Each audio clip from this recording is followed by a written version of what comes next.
So, in today's landscape photography video, I'll be photographing Ingleton Waterfalls Trail in North Yorkshire. So Ingleton Waterfall Trail has 6 major waterfalls along it. It's about 4.5 miles, I think, for the whole circular walk. But there are a number of smaller unnamed waterfalls, and we've come about 200 metres from the entrance and I've found a shot already. So I think we're going to have a lot of photographs in this video. So this one is one of the unnamed ones, and what I like about this is you've just got this lovely S curve. So I don't know if you can see right at the back, but it actually curves to the right here and then back to the left again. So I've tried to capture that in the photograph. We've got these lovely yellow leaves from, I think they're oaks, in the background. So that should add a little bit of colour. I've had to be careful with the composition because down here we've got a load of white foam which I don't really want in the photograph. So I've used a polarising filter to cut the glare. It's f11 to get good depth of field from foreground to background. I'm focusing quite a way into the photograph, so that will give me ample depth of field, and I'm using ISO 100 to get the best possible quality image. The entrance to the waterfall is just behind me, and as I was taking the photograph that I've just shown you, I was coming back to my camera bag and noticed this little glen down here where the water's going through these 2 rocks. So I've walked out as far as I could into the river here. It gets very deep down the bottom, so I've only gone just on the edge of this water here, and just shot right down this little gully. Now the left hand side of this image is quite bright because I think the sunlight's hitting it from that side, but on the right hand side it's all in shadow because we've got an overhang on the rocks, so the rocks are all in shade. So to balance that out, I'm using a 2-stop neutral density graduated filter right down the centre, so it darkens the left hand side, and then it then balances the difference between the left and the right, so I get a nice clean exposure. If I didn't have the graduated filters, I could always take a number of different exposures, but because I've got it, you can't see the gradation between the left and the right hand side. I'm using a soft edge, so it's not necessary to do bracketed exposures for this image.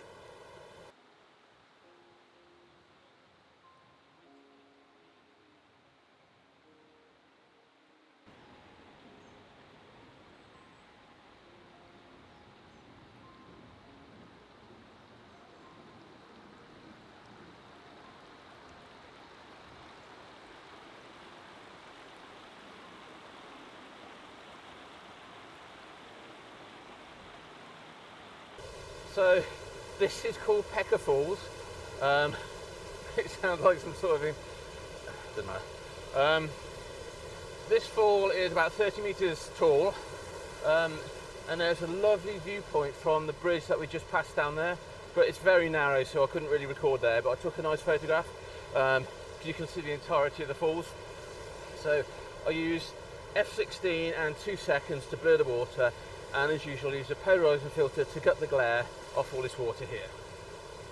Pecca Falls behind me has got a number of different levels. There's probably about 5 or 6 steps down here. So I've taken 1 or 2 as I'm coming up along here. They're all very impressive, but because of these fences here, it's extremely narrow, so you can't pass each other. The tripod gets in the way, so I haven't been able to record at each one because it's extremely busy today. So I've had to come to a quieter place so I can record. Behind me here you can see one of the other steps of Pecker Falls, or Pecca Falls, whichever it's called. And for this one, it's quite a tall one, and there's a lot of black rocks either side, so it's a very contrasty image. But you get some lovely yellows in the top there. So I've put this one into portrait, set it to f16, which gives me a 1-second exposure, so I can really blur this water. And that looks quite a dynamic image. So now I think we've done most of the falls up this one, so it's on to the next waterfall.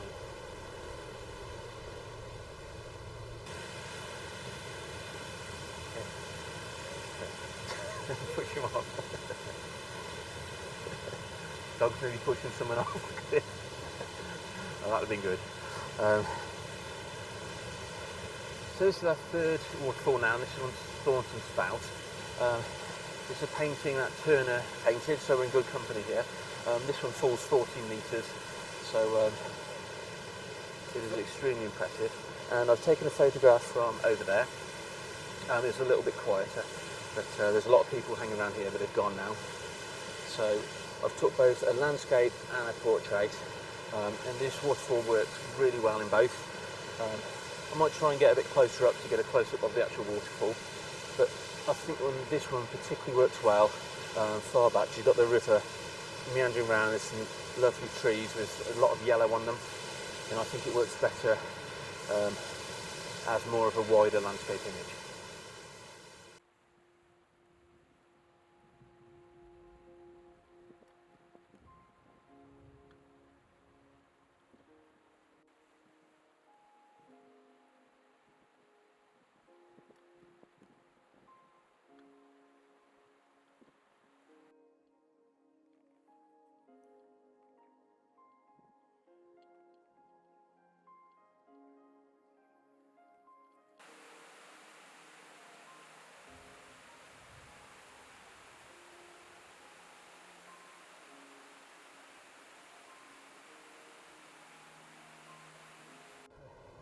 We've now come to, I think it's the fourth waterfall, which is Beasley Waterfall, as you can see behind me. And this has got two parts. There's one just around the corner, and then you've got this lovely one here with 3 different spouts coming through it. I've taken a couple of photographs at the top, looking down, but I think this was quite a difficult one to get both waterfalls in one shot. So I think this is probably a better vantage point. I think these 3 are a lot more interesting than the one around the corner, which is behind that rock there. So I'm going to see if I can make a nice composition here, and as usual I'm going to use a polarizing filter to cut off this white glare off the water, and then you can really see the rich tones in this peat-filled water. It's quite overcast at the moment, so it's going to give me probably 1.5 to 2 seconds, so that's really going to blur all the water. And I think that should look quite nice. Right, behind this fence is the bottom part of Beasley Waterfall. This was quite a nice one. You've got the 2 different spouts here, but there's a lot of foam on the left hand side down here, and you can't really crop that out. So I think that's going to have to be a job for cloning it out in post-processing. It's started to snow now, so it's got a lot colder, and it's getting a little bit darker as well. So my exposures are f11, ISO 100 in about 3 seconds now, so the water's getting slowly more silky as we go along. Down there is Baxenghyll Waterfall. There's this lovely bridge, but it's very tight. You can't stretch your legs as your tripod out really. It's quite a difficult one to get a photograph of because it's very narrow, so it kind of lends itself to portrait image. But if anyone's waiting to take a photograph, then you've got to be quick. So I took a quick photograph there. I don't think it's going to be very good. I think it's just a record shot, but hopefully this is quite a big one and it goes down there a bit, so I might be able to get a better photo from around the corner. Fingers crossed. I've come to the bottom of the gorge now. It was very difficult to get any more photographs in the gorge itself because there's very sheer drops and there's a lot of fences, and all the trees cover all the most of the vistas, so this is the first opportunity I've been able to get an image. And what I liked about this one, we've got a bit of swirly water here and that lovely yellow tree up there, and in the background you've got a few more waterfalls which twist and turn, but unfortunately I need to get over that side of the river to get a better vantage point to get these swirls in the river. It's like an S shape, but it's too dangerous for that today, and it's extremely deep here, so I imagine in the summer it might be possible to go over there, but These rocks are as slippy as anything, and it's extremely deep. It looks about 6 foot deep, so I'm not going to go in there. That's above my wellies. So I've taken a photograph anyway. So I've got some moving foreground just to your right there. It's all there's a few ripples in the water, so that's the foreground interest. Then I've got this lovely tree, and it's the water's snaking around here as the midground interest. And in the background, I've got these lovely rocks and trees in the distance there. So I've used the polarizer again to really pick up the lovely colour of this water. And as it's getting darker, I'm now on about a 3-second exposure. Right, this one is Snow Falls, and this is our last waterfall of the walk. Unfortunately, this is as close we can get to the waterfall, so I can't get a great photograph. They take health and safety seriously here, so you can't go off the paths really. I've taken a record shot of this one, but you can, there is a little bit of a drop on the side, but I don't want to risk that, so I'm not going to do that one today. Right, I've come to the end of the trail now, pretty much. I've just taken a photo. This bit here is Ingleton Glen, and there's this little bridge that goes across, and yet again this is a very narrow one, so you have to be careful that people aren't coming, because you can't even open the tripod legs out fully. And if you're taking a photo in this light, it's about 20-second exposure, so it really blocks up the bridge. And also it's not really in my comfort zone standing on that. It's a big drop down to the waterfall, and you can feel a bit of vibration through it. So this may be my last photograph. So I've stood there and I've taken a photograph up the glen and another one down the glen, both in landscape and in portrait, just to see which one works better. I'm not sure. I think landscape looking that way looks the best, and possibly portrait that way. There's some rapids down the bottom to add some foreground interest, so in both of those they should look nice. But unfortunately the leaves have all gone now down here. In some patches you can see there's a lot of leaves on the trees, but down here it's all gone. So there's a slight bit of colour, but not a great deal. So most of the colour's on the floor, which still looks nice.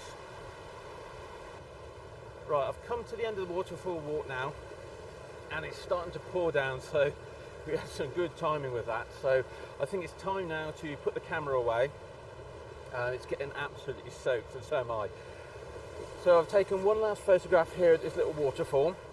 I think this is an unnamed one, so I've taken a couple, one portrait and one landscape, because I can't get far enough out really to get the composition I wanted, because it's just too slippy and too dangerous, and it really isn't worth it. So I think those are going to be my final photographs for today.